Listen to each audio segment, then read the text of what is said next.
नमस्कार, आप देख रहे हैं न्यूज 24। मैं हूं शीतल राजपूत। यूपी चुनाव का शंखनाद होने के साथ ही नेताओं के बीच भगदड़ मच गई है। बीजेपी के दिग्गज नेता और योगी सरकार में पूर्व मंत्री स्वामी प्रसाद मौर्य कमल का साथ छोड़कर साइकिल पर सवार हो गए। उनके साथ बीजेपी के 6 और एक अपना दल के विधायक ने भी समाजवादी पार्टी का दामन थाम लिया।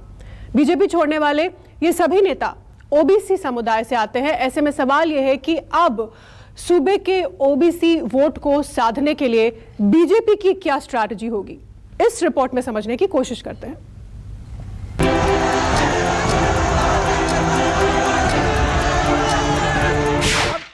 नहीं, अब तो होगा 15 और 85 का।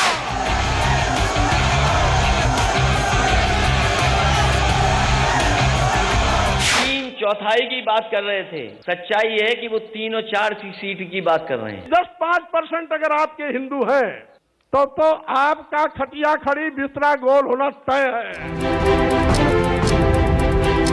छापा मारना था किसी और के यहाँ, छापा मार लिया अपने यहाँ।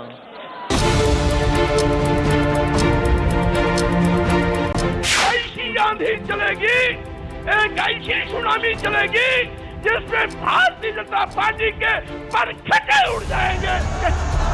कभी कमल खिलाकर बीजेपी के सत्ता में भागीदार थे, अब वो चुनाव से पहले पाला बदलकर दूसरी तरफ खड़े हो चुके हैं। ये मंच समाजवादी पार्टी का है, जिस पर पूर्व मंत्री स्वामी प्रसाद मौर्य समेत बीजेपी के 7 बागी और एक अपना दल के विधायक खड़े हैं। सभी के मन मस्तिष्क से भगवा रंग उतर चुका है और अब लाल रंग के साथ चुनाव मैदान में जाने की तैयारी है। समाजवादी पार्टी का मंच मिलते ही स्वामी प्रसाद मौर्य का भगवा रंग तो उतर गया, लेकिन लाल रंग चढ़ गया। सर पर लाल पगड़ी, आवाज में धमक और भाषण में गर्जना, निशाने पर बीजेपी। स्वामी प्रसाद मौर्य ने यह भी ऐलान किया कि वो जिस तरफ भी जाते हैं सत्ता की लहर उसी तरफ हो जाती है। बीजेपी को छोड़ने के साथ ही स्वामी प्रसाद मौर्य ने ऐलान किया था कि 2 दिन बाद वो बड़ा धमाका करेंगे। 2 दिन बीते तो उनके वादे की धमक सुनाई दी। जैसे धमाके की वो बात कर रहे थे, कुछ वैसा ही धमाके की गूंज लखनऊ के जनेश्वर पार्क में उस वक्त सुनाई दी, जब उनके साथ बीजेपी के 6 विधायक सभी रस्म रिवाज के साथ अखिलेश की साइकिल पर सवार हो गए। पार्टी बदली तो स्वामी प्रसाद मौर्य की वाणी भी बदल गई। सर पर लाल पगड़ी पहनकर उनकी जुबानी बंदूक से निकलने वाली हर गोली की दिशा बीजेपी की तरफ थी। आज सरकार बनावे दलित और पिछड़े और मलाई खामे वो लोग अगड़े 5% लोग। मैं कहना चाहता हूं, आप कहते हो नारा दे रहे हैं 80 और 20 का, और मैं ये कहता हूं 80-20 नहीं, अब तो होगा 15 और 85 का। 85 तो हमारा है, 15 में भी बंटवारा है।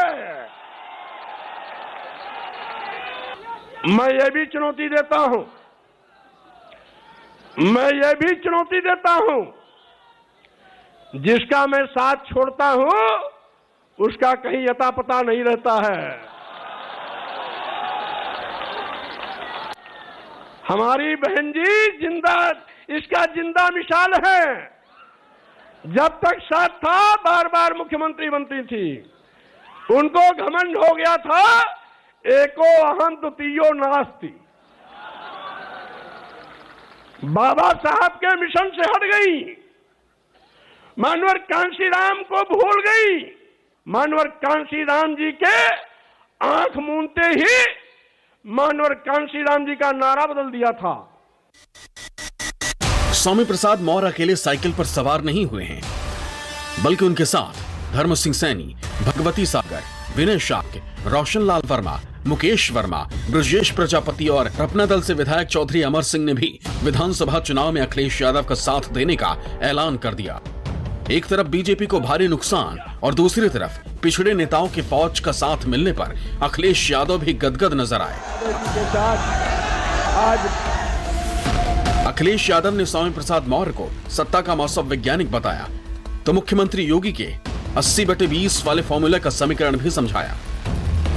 मैं सबसे पहले आदरणीय स्वामी प्रसाद मौर्य जी का बहुत बहुत धन्यवाद दूंगा। जैसा कि उन्होंने अपनी बात में कहा कि जिस तरह वो चल देते हैं सरकार उन्हीं की बन जाती है, और इस बार भी पहले की तरह अकेले नहीं चले हैं, बड़ी संख्या में अपने साथ लोगों को लेकर के आए हैं। अब मुझे लगता है कि रटने के साथ साथ उन्हें गणित का भी अध्यापक रहना पड़ेगा। ये जो 80 और 20 की बात कर रहे हैं, 80% लोग तो समाजवादी पार्टी के साथ समर्थन में खड़े ही हो गए थे। उन समाजवादी पार्टी के साथ जो गठबंधन था उसके साथ खड़े ही हो गए थे। और जिन जिन लोगों ने आज मंच को देखा होगा, इस मैदान को देखा होगा और स्वामी प्रसाद मौर्य जी की बात सुनी होगी, 20% भी उनके खिलाफ हो गए होंगे। तो अब भारतीय जनता पार्टी का सफाया होना तय है। पिछड़े नेताओं को तोड़कर ओबीसी वोट बैंक को साधने की ये समाजवादी पार्टी की रणनीति थी, लेकिन अब सवाल ये है कि अखिलेश की रणनीति का जवाब बीजेपी के पास क्या है। सवाल हमारे साथ स्वामी प्रसाद मौर्य मौजूद हैं, जिन्होंने आज अखिलेश यादव की उपस्थिति में समाजवादी पार्टी ज्वाइन कर ली है। मौर्य जी, आज औपचारिक तौर पर आपने अपने समर्थकों के साथ, विधायकों के साथ समाजवादी पार्टी ज्वाइन कर ली। अब आगे की रणनीति क्या है? स्वाभाविक रूप से जो कुछ भी हो रहा है, भारतीय जनता पार्टी को उत्तर प्रदेश से बर्खास्त कर बाहर करने का। 10 मार्च 2022 के परिणाम जब आवे तो भाजपा का सुपड़ा साफ हो जाए और 2017 के पहले जो इनकी हैसियत थी वहां जाके खड़े हो जाए। स्वामी प्रसाद मौर्य के बलबूते पर पिछली बार भाजपा की सरकार बनी थी। ये भूल गए कि इनको 14 साल का पहले वनवास भी था। और जब मैं पूरे दल बल जनसैलाब के साथ भाजपा में आया तो भाजपा पहाड़ जैसी पार्टी बन गई, पूर्ण प्रचंड बहुमत की सरकार बना ली। और सरकार बनने के बाद जिन दलितों और पिछड़ों ने झूम कर इनकी सरकार बनाई, ये एक एक करके उन्हीं को निपटाना शुरू कर दिया। तो मैंने सोचा जिसने सबको निपटाया हो अब हम उसको निपटा दें। मौर्य जी, मुझे बताइए, आज आपने 85 और 15 का एक नया फॉर्मूला पेश किया। आपने कहा कि 85 हमारा है और 15 में बंटवारा है, कैसे? इसलिए कि उन्हीं लोगों ने इनकी भी सरकार बनाई थी। ये बड़े गलत मुगालते में थे कि आरएसएस ने बनवाई, भारतीय जनता पार्टी के बड़े बड़े धुरंधर और दिग्गज नेताओं ने बनाई। स्वामी प्रसाद मौर्य को नजरअंदाज करके इन्होंने आफत को न्योता दे दिया। और जब भी मैं किसी के जुल्म, जाति, अत्याचार, शोषण के खिलाफ आवाज उठाता हूं तो बिना उसको सबक सिखाए, बिना उसको दफनाए, बिना उसको खत्म किए मैं चैन से बैठता नहीं हूं। अच्छा, आपने आज एक बड़ी बात कही। आपने कहा कि जब बीजेपी में आप पिछली बार शामिल हुए थे तो उसमें बीजेपी ने आपसे वादा किया था कि या तो वो आपको मुख्यमंत्री बनाएंगे या केशव प्रसाद मौर्य को मुख्यमंत्री बनाएंगे। उस समय बीजेपी ने बैकवर्ड कार्ड खेल करके सरकार बनाई थी। केशव प्रसाद मौर्य जी अध्यक्ष थे, उनके नेतृत्व में चुनाव लड़ा गया था और मैं 3 बार नेता विरोधी दल था, 5 बार का मंत्री रहा हूं। और उस लाइन में दूसरे नंबर पर मैं था।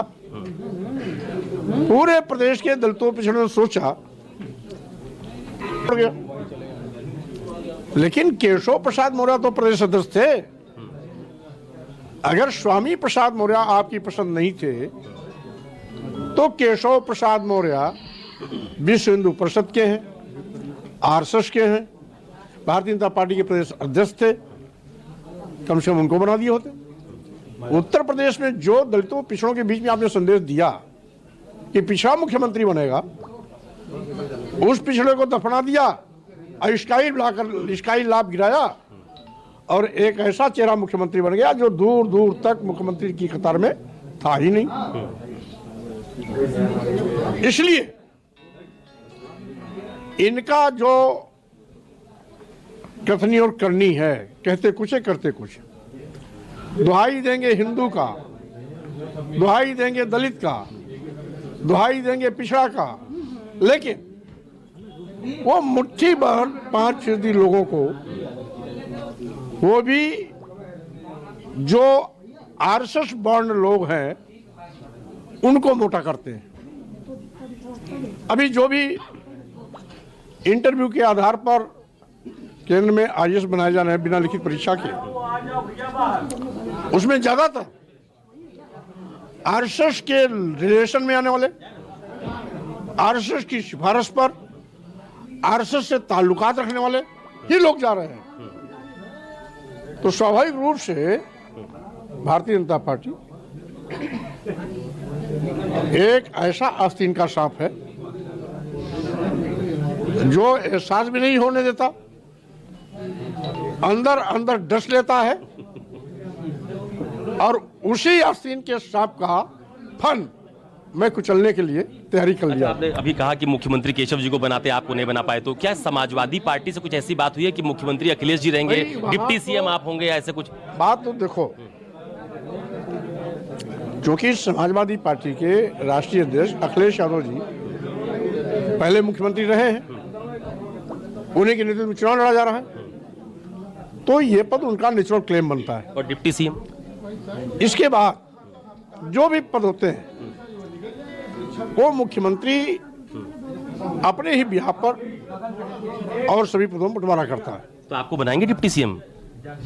बात पद की नहीं है, बात है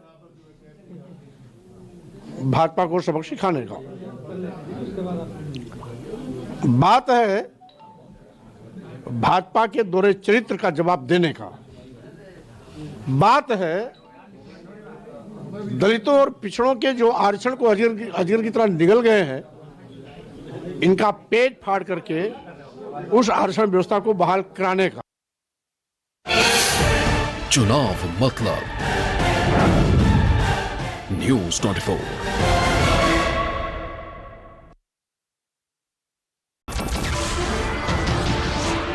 नमस्कार, मैं हूं मानक गुप्ता।